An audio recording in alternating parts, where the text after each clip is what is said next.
Hey guys, hope you all are doing well. In today's tutorial, we're gonna learn how to protect tweets on Twitter. So, without wasting time, let's start. So, first of all, I would open my Twitter application.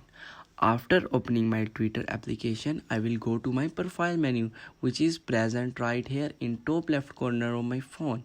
After entering my profile option, I will go to setting and support. Here I will go to setting and privacy. After tapping on setting and privacy, I will go to privacy and safety.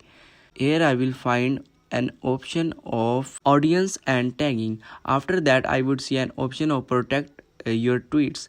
I will turn it on. After turning it on, you will see a lock option or lock logo on your profile. So that's how you can protect your tweets on Twitter. So thank you so much for watching, and don't forget to subscribe for further cool tutorials. So bye bye.